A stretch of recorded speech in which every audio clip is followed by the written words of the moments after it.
Hello बच्चों। हिंदी साहित्य की कक्षा में आप सभी का स्वागत है। हिंदी साहित्य की कक्षा 6 का अध्याय संख्या 8 उद्यम को आज हम पढ़ने जा रहे हैं।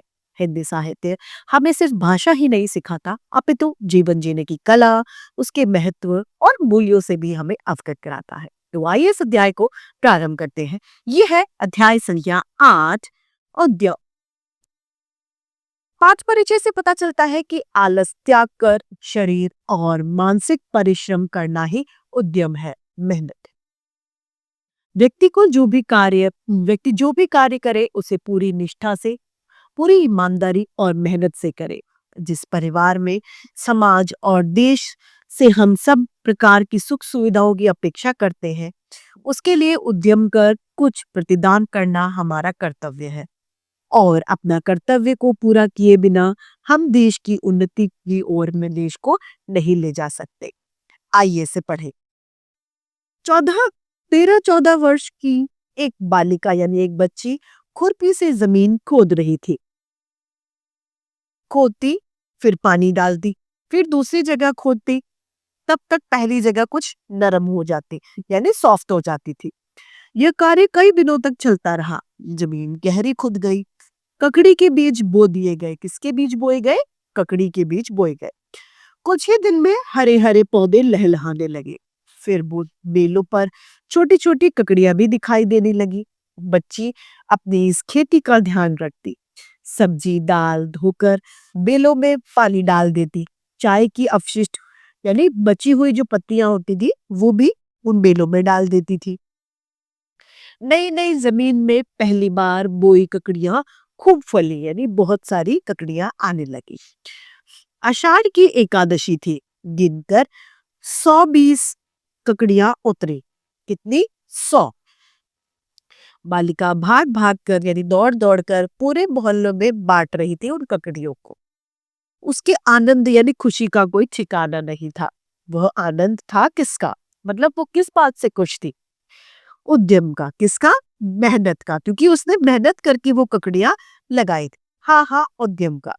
जिससे वे ककड़ियां जिसने वो ककड़ियां खाई उसने तारीफ करी। सबने उसके अत्यधिक यानी बहुत ज्यादा स्वादिष्ट होने की बात कही। भला बाजार में ककड़ियों में वह स्वाद कहाँ जो एक ताजी तोड़ी ककड़ियों में था। क्योंकि बाजार में लोग तरह तरह के केमिकल्स, पेस्टिसाइड्स यूज करते हैं फलों को बड़ा करने के लिए, लेकिन ये ककड़ियां कैसी थी? एकदम ताजी थी और दवा रहित थी। इसमें किसी प्रकार की कोई दवाइयां नहीं लगाई गई थी। आजकल अपने देश में आलस्य का बोलबाला है। तो देश में आज के टाइम में किसका बोलबाला है? आलस का। आलस्य का भारी वातावरण है। चारों ओर बेकार घूमते युवक युवतियां गली की नुक्कड़ या चौराहों पर खड़े लड़कों को देखकर लगता है जैसे इन्हें कोई काम ही नहीं है। और सचमुच इन्हें काम नहीं है, क्योंकि इन्हें कुछ करना ही नहीं है।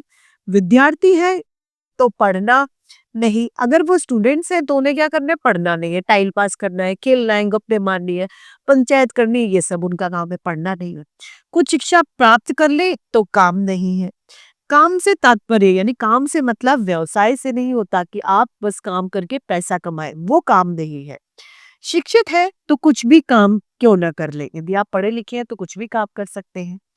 आलस्य बढ़ता गया। यह आलस्य तो बेकारी के कारण आया है और बेरोजगारी आई है। क्या आई है? बेरोजगारी। हमारी अपनी वजह से बेरोजगारी आई है। ऐसा नहीं है काम नहीं है, लेकिन हम काम करना ही नहीं चाहते। और जहां उद्यम नहीं वहां सुख का था। यानी जहां पर मेहनत नहीं है तो बताओ वहां पर सुख कैसे हो सकता है? जिन जिन देशों को उन्नत देशों की श्रेणी में गिना जाता है, क्या उनकी उन्नति का मुख्य कारण उद्यम नहीं है? क्या मेहनत उनकी उन्नति का कारण नहीं है? वो लोग मेहनत कर रहे हैं आज, तभी तो वो आगे बढ़ रहे हैं। जब वो मेहनत ही नहीं करेंगे तो बताइए कैसे आगे बढ़ सकते? नहीं बढ़ सकते। जापानियों के परिश्रमी स्वभाव की कौन प्रशंसा नहीं करता? उनकी कर्तव्यनिष्ठता, ईमानदारी और श्रम, ईमानदारी और मेहनत के प्रति निष्ठा इसके लिए अनुकरणीय नहीं है यानी सराहनीय नहीं है। दूसरे विश्व युद्ध से आक्रांत छोटे से जापान की उपलब्धियां, यानी उसने जो उपलब्धियां हासिल की है उनकी सूची छोटी नहीं है, लिस्ट बहुत लंबी है, उसने इतनी उपलब्धियां हासिल करी है। चीन को ही ले ले, विश्व भर में चीनी वस्तुओं का बाजार सजा हुआ है। क्यों? क्योंकि चीनी वस्तुओं, तरह तरह की चीजों का वो विस्तार करते जा रहे हैं, उसका प्रोडक्शन बढ़ाते जा रहे हैं। जिस देश के वासियों में उद्यम नहीं है, मेहनत नहीं है, उसके पास उद्योग नहीं।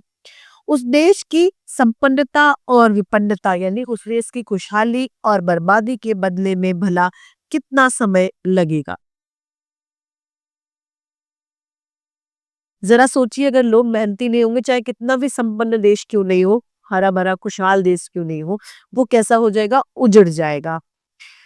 जो खाता है उसे उद्यम तो करना ही चाहिए, यानी जो खाना खाता है उसे मेहनत तो करनी चाहिए। फिर वह उद्यम चाहे किसी भी तरह का हो। जिस परिवार से, समाज से, देश से हम सब प्रकार की सुख सुविधाओं की अपेक्षा, यानी उम्मीद करते हैं, क्या उसके लिए मेहनत कर कुछ प्रतिदान, यानी कुछ उसके बदले में उल्टा आपको रिटर्न देना हमारा कर्तव्य नहीं है? ये हमारा कर्म नहीं है जिससे हम सुख सुविधाएं पा रहे हैं, उसके लिए हम कुछ करें? है, हाँ है, अवश्य है, यानी जरूर है। आलस्य दुख की जड़ है। आलस जहां पर है वहां पर दुख परेशानी जरूर रहेंगी। बिना कुछ किए इस संसार को और दुखमय बनाना कहाँ की बुद्धिमानी है? सुख तो संघर्ष में है। किसमें है? संघर्ष में, उद्यम में है, परिश्रम में है। जो व्यक्ति दिन भर के लिए परिश्रम के बाद में बिस्तर में जाता है, सुख की गहरी नींद वही सोता है। उधर आलसी सारी रातें करवटें ही बदलता रहता है और दिन भर कुछ न करने की निराशा में डूबा हुआ रहता है, क्योंकि वो मेहनत नहीं करेगा, उसका शरीर थकेगा नहीं। शरीर नहीं थकेगा तो उसे नींद नहीं आएगी और वो रात में करवटें बदलते रहेगा। दूसरे दिन भी थका मांदा ही उठता है। काम में लगा होने से निराशा दूर होती है और हमारे दुख भी कम होते हैं। कुछ कर पाने का संतोष, कुछ और करने की प्रेरणा हमें मिलती है और धीरे धीरे यह यह स्वभावगत गुण बन जाता है, यानी ये हमारी आदत का एक गुण बन जाता है। और गुणी व्यक्ति तो कभी दुखी हो ही नहीं सकता। मनुष्य को कभी खाली बैठना नहीं चाहिए। उद्यम ही, यानी मेहनत ही सफलता की एकमात्र कुंजी है, चाबी है। तभी तो कहा गया है, विद्या धन विद्या तभी तो कहा गया है, विद्या धन उद्यम बिना कहो जो पावे कौन, बिना डुलाए ना मिले जो पंखा की पौन। विद्या धन ही नहीं, प्रत्येक धन उद्यम का फल है, संतोष देने वाला है, सुखकारी है। इसी के हाथ बढ़कर ही लेना होगा। कैसे होगा? इसे हाथ बढ़ाकर ही लेना होगा। परिश्रम से सहेजना होगा। समाज से जो लिया है उसे दोगुना लौटाना ही होगा। विद्यार्थी है तो आप विद्या प्राप्त कर, क्योंकि सीखना या ज्ञान पाने से बढ़कर और कोई आनंद, यानी कोई मजा ही नहीं है। अगर आप कामकाजी है तो आपको काम में और फिर अपने ज्ञान को दूसरों में बांटकर सेवानिवृत्ति यानी वृद्ध हुए तो समाज सेवा के द्वारा देश की कायाकल्प, यानी कायाकल्प करने का यही एक मूल मंत्र है। यानी देश को उन्नति कराना और उसे आगे बढ़ाना, उसमें परिवर्तन लाने का मतलब सिर्फ यही है, क्या? सेवा करना, मेहनत करना, उद्यम करना। तो इसी के साथ हमारे आज की हिंदी साहित्य की कक्षा यही समाप्त होती है। फिर से हिंदी साहित्य में ऐसे रोचक अध्याय लेके आपके समक्ष प्रस्तुत होते रहेंगे। आज के लिए इतना ही, फिर मिलते हैं। धन्यवाद।